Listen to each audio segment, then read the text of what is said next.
سورہ بنی اسرائیل آیت نمبر 16۔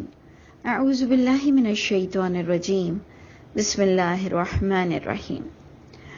اس آیت میں آپ دیکھیں گے کہ قانون لکھا ہوا ہے کہ اللہ تعالیٰ بستیوں کو تباہ کس وجہ سے کرتے ہیں۔ اول تو یہ قانون بھی بالکل ہی کلیئر ہے، سمجھنے کے لیے بار بار آتا ہے اللہ کی کتاب میں کہ اللہ بیٹھے بٹھائے بستیوں کو تباہ نہیں کرتے ہیں، جو ہمارے یہاں بڑا کہا جاتا ہے کہ جی اتنے سال پورے ہو جائیں گے تو فلاں بستی ختم ہو جاتی ہے۔ اللہ فرماتے ہیں اس طرح بستیاں ختم نہیں ہوتی، جب وہ ایک حد پار کر جاتی ہیں، جب اللہ تعالیٰ نے ان تک رسول بھیجے ہوتے ہیں، پیغامات، اویئرنیس لوگوں کو دی جاتی ہے، لیکن جب وہ کھلے عام کچھ زیادہ ہی آگے بڑھ جاتے ہیں نافرمانی میں، بے حیائی میں، تو پھر ایک مدت کے بعد ایک ڈھیل ہر انسان کی بستیوں کی ختم ہوتی ہے۔ اور ایکچولی تو بستیوں کے برباد ہونے کا مطلب ہے کہ مجموعی طور پر انسان کی ہلاکت ہوتی ہے، تمام لوگوں کی ایک ساتھ میں ہلاکت ہو جانا، یعنی بستیوں کا تباہ ہو جانا۔ تو اس پر جو ایک ریزن بتایا گیا کہ جب خوشحال طبقہ، جب ساؤنڈ پیپل، جب کھانے پینے پیسے والے لوگ، کھاتے پیتے لوگ، جب یہ آفیشیل گناہ کرتے ہیں، کھلم کھلا گناہ کرتے ہیں، تو وہ سبب بنتا ہے بستیوں کی تباہی کا۔ غریب لوگ جب گناہ کریں گے تو اتنی بڑی ناراضگی نہیں نظر آتی جب غریبوں کے نافرمانی پر بنسبت اس کے بستیوں کو تباہ کیا جاتا ہے۔ جب امیر اور خوشحال طبقہ، جب وہ کھلم کھلا نافرمانی پر آ جائیں اور وہ ڈنکے کی چوٹ پر کہیں کہ ہم نے کسی کی نہیں ماننی اور ہم وہی کریں گے جو ہمارا دل چاہتا ہے، تب جا کر ایک مدت بعد اللہ کے حکم کے ساتھ بستیاں تباہ کی جاتی ہیں۔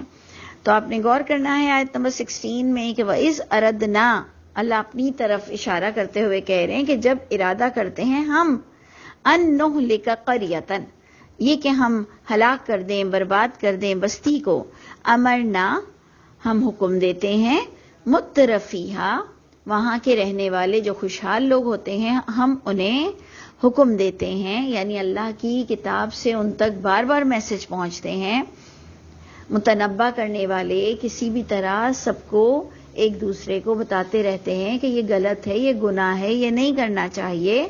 لیکن جب وہ خوشحال طبقہ بھی ففسقوا، جب وہ بھی نافرمانی پر اتر آتا ہے اس بستی میں، فحق علیہ القول، پس لازم ہو جاتا ہے، سچ ہو جاتا ہے اللہ کی طرف سے اس بستی پر اللہ کی بات، فدمرناہا، پس برباد کر دیتے ہیں ہم اس بستی کو، تدمیرا، بری طرح سے برباد کرنا۔ یہ اللہ نے ہمیں بتایا کہ ایک وقت کے بعد جب خوشحال طبقہ بھی نافرمانی پر آتا ہے، سدھرنے کی نہیں کرتا، تو اللہ تباہ کر دیتے ہیں۔ اور اللہ نے فرمایا یہ سنت پہلے سے جاری و ساری ہے، وَكَمْ أَهْلَكْنَا مِنَ الْقُرُونِ، کتنی ہی برباد کی، ہلاک کی ہم نے بستیوں میں سے نوح کے بعد۔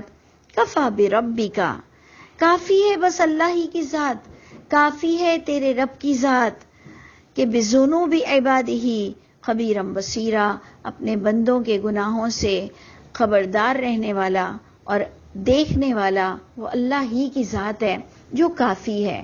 کوئی اور غیر اللہ نہ اتنی طاقت رکھتے ہیں، نہ ہی ان میں اتنی وسعت ہے کہ وہ ہر ایک کو دیکھ سکیں کہ ڈھیل کی مدت کب اور کس پر ختم ہو جانی چاہیے اتنی پوری دنیاؤں کی بستیوں میں۔ تو اس لیے جب کبھی بھی ہم اطلاع سنتے ہیں کہ فلاں جگہ برباد ہو گئی یا فلاں بستی برباد ہو گئی، تو ہمیں اپنی فکر کرنی چاہیے کہ اللہ تعالیٰ ابھی یہ آپ کا حکم ہم پر نہیں آیا، پروردگار ہمیں آپ توفیق عطا فرمائیں کہ ہم آپ کے کنٹرول میں رہیں، اور اللہ تعالیٰ ہم اللہ کی کتاب کو بالکل اس کا کوئی مذاق نہ کریں، اور اللہ تعالیٰ ہم جہاں کہیں غلطی پر ہوں ہم کو اللہ عافیت کے ساتھ سدھار دے، کیونکہ بڑے بڑے لوگ اللہ کا غضب دیکھ کر پھر ٹھیک ہو جاتے ہیں، لیکن پھر وہ وقت ہوتا ہے جب کوئی گنجائش نہیں رہتی ہماری توبہ کی، قبولیت کی۔ تو اللہ تعالیٰ ہمیں اس حد تک جانے سے ہمیں توفیق عطا فرمائے، کیونکہ اللہ نے تو کسی کو نہیں جانے دیا، اللہ کسی کے ساتھ ظلم نہیں کرتے۔ کوئی اللہ کے حکم سے گناہ نہیں کرتا، گناہ انسان اپنی نفس اور اپنی خواہش سے کرتا ہے۔ ہاں یہ ضرور ہے کہ نیکیاں ہم اللہ کی رحمت سے، اللہ کے فضل سے کر سکتے ہیں، لیکن گناہ ہم اللہ کے حکم سے نہیں کرتے ہیں۔ یہ دو باتوں میں کافی ڈفرنس ہے۔ اللہ ہمیں سمجھ عطا فرما دے اور ہمیں اپنی اصلاح کی توفیق عطا فرمائے۔ اس کے بعد ہم دیکھتے ہیں کہ ایک اور بڑا پیارا قانون بتایا جا رہا ہے آیت نمبر 18 میں کہ من کان یرید العاجلہ، جو ہے وہ ارادہ رکھتا ہے عاجلہ کا، یعنی جلدی ملنے والی دنیا کا، عجلنا لہو، ہم اس کو وہی دنیا دے دیتے ہیں، کیونکہ اس کو آخرت کی فکر نہیں ہے، اس کو آخرت کی خواہش نہیں ہے۔ یہ ہم سب کے لیے آیت ہے کہ جناب ہمیں دونوں چیزوں کی خواہش ہونی چاہیے کہ اللہ ہماری آخرت بہترین ہو اور اللہ ہمیں اس دنیا میں بھی سرخرو رکھیے گا، لیکن آخرت ساتھ میں کانسیپٹ ہونا بہت ضروری ہے۔ یہ اسپیشلی ان لوگوں کی بات ہے جن کے پاس آخرت کا کانسیپٹ نہیں ہوتا، یا بظاہر ہوتا بھی ہے ہماری طرح، لیکن ہماری چاہت پوری دنیا ہوتی ہے، ہمیں ایسے ہوتا ہے دیکھی جائے گی، آخرت میں جو ہونا ہے تو دیکھا جائے گا۔ تو اللہ ہم سب کو اللہ کی محبت، اللہ کی ملاقات عزیز کر دے۔ تو اللہ فرماتے ہیں کہ جو دنیا چاہتا ہے اجلنا، ہم اسے اجلت والی دنیا دے دیتے ہیں، اسی دنیا میں فیہا ما نشاء، جو جتنا ہم چاہتے ہیں۔ ایسا نہیں ہے کہ تم نے اگر دنیا مانگی ہے تو تمہیں سب کچھ مل جائے گا، ایسا نہیں ہے، لیکن تم نے اپنی بد نصیبی کو دعوت دی، اب تم ڈیفالٹر ہو جاؤ گے، تم نے صرف دنیا چاہی، وہ بھی پوری نہیں ملے گی۔ ما نشاء، جو ہم چاہیں گے، لمن نرید، جس کے لیے ہم ارادہ کریں گے، تو تب جا کر اللہ فرماتے ہیں کہ تب اس کو دنیا جو اللہ کے حکم کے مطابق ہی ملے گی۔ ضروری نہیں کہ آپ جی دنیا کی خواہش کریں اور آپ کو دنیا مل جائے، جتنا اللہ نے چاہا ہوگا مل جائے گی، لیکن ابھی آپ نے پچھلی ہی آیت پڑھی کہ اللہ اپنے بندوں سے باخبر اور دیکھنے والے ہیں، تو یعنی اللہ کو پتہ چل گیا کہ میں نے اور آپ نے آخرت نہیں چاہا ہے، تو اس لیے اپنی نیتوں کو اللہ ہم سب کی صاف رکھے کہ ہم نے جب خدا نہ خواستہ آخرت نہیں چاہا ہوتا ہے، ہم نے چاہا ہوتا ہے کہ جو ہوگا تو دیکھا جائے گا، تو اللہ کہتے ٹھیک ہے پھر اس کا میں حساب بھی یہیں چکتا کروں گا، لیکن اسے پوری دنیا کوئی نہیں مل جائے گی۔ لیکن وہ ڈیفالٹر ہو چکا ہے اپنی سوچ پر، اپنی بات پر، تو ثم جعلنا لہ جہنم، اللہ اس کو جو تھوڑی بہت چاہیں گے دنیا دیں گے، پھر بنا دیں گے ہم اس کے لیے جہنم، یصلاھا، وہ داخل کر دیا جائے گا اس جہنم میں، مذمومم مدحورا، ذلیل و خوار ہو کر اس کو وہاں کا داخلہ ملے گا۔ لیکن اس کے کمپیریزن میں آتا ہے کہ ومن اراد الآخرہ، جو ارادہ کرتا ہے آخرت کے چاہنے کا، آخرت کا معنی ہے اللہ کی رضا چاہنا، جنت چاہنا اور خوشحالی چاہنا مرنے کے بعد، تو جو چاہتا ہے آخرت کا ارادہ رکھتا ہے، تو اللہ نے کہا آخرت بھی کوئی ایسے ہی نہیں مل جائے گی۔ وَسَعَى لَهَا، کلیئر، اللہ تعالیٰ دو ٹوک بات کرتے ہیں، وَسَعَى لَهَا، اگر تم آخرت چاہ رہے تھے، اگر تمہاری خواہش تھی آخرت کی، تو وَسَعَى لَهَا، اور کوشش بھی کی اس نے اس آخرت کے لیے۔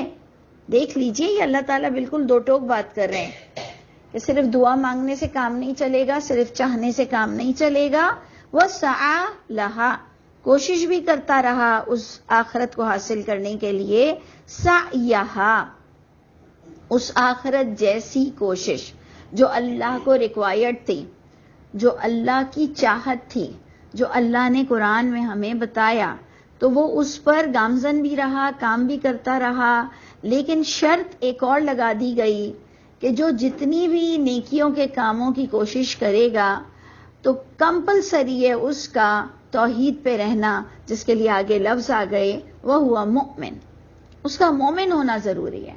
اور یہ کویسچن ہماری لائف میں بہت ریز ہوتا ہے، کیونکہ ہم ان لوگوں کے اسپیشلی نام لیتے ہیں جو کرسچن ہیں، جو خدا کی اولاد بناتے ہیں، جو اللہ کے بیٹے بناتے ہیں، جو بتوں کی پوجا کرتے ہیں، لیکن ہوتے بہت اچھے ہیں، بہت اچھے، یعنی ان کا ایک انسان ہونا انسانوں پر رحمت ہوتا ہے، اور وہ ہر لحاظ سے انسانوں کا، جانوروں کا، ایون پلانٹس کا ایون زمین کا بھی بھلا چاہتے ہیں، زمین والوں کا بھلا چاہتے ہیں.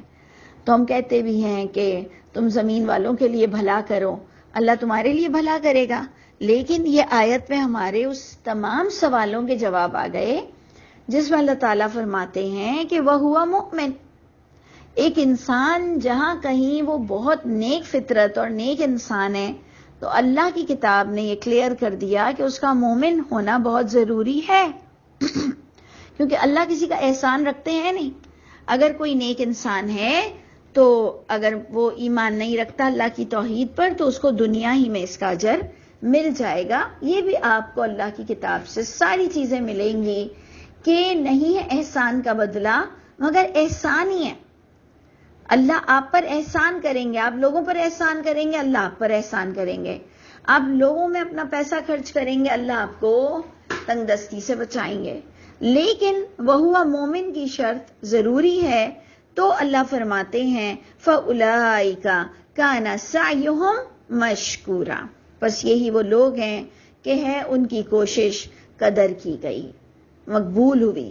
یعنی اللہ تعالیٰ ایسوں کی قدر کرتے ہیں جو ایمان کے ساتھ لوگوں کا اور اپنا بھی بھلا چاہتا ہے.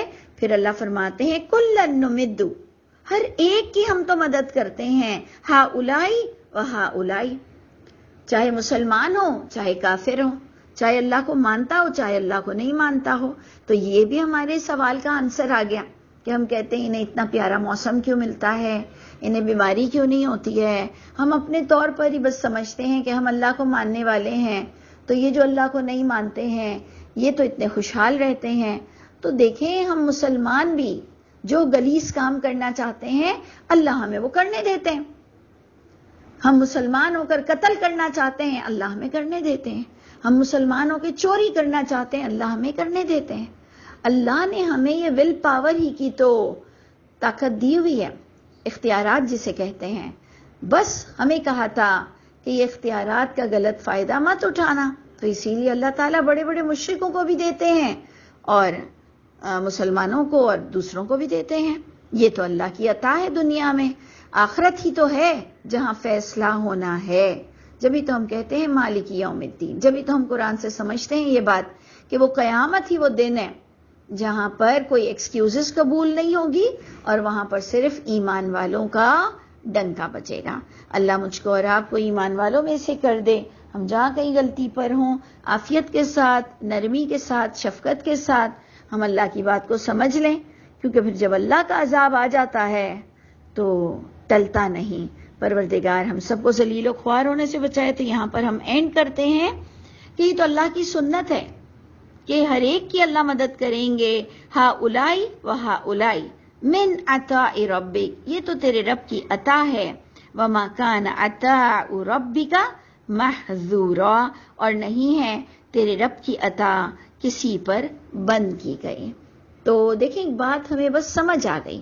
اب ہمیں میرے خیال سے اتنا بحث نہیں کرنی چاہیے کہ گناہگاروں کو اللہ کیوں دیتے ہیں.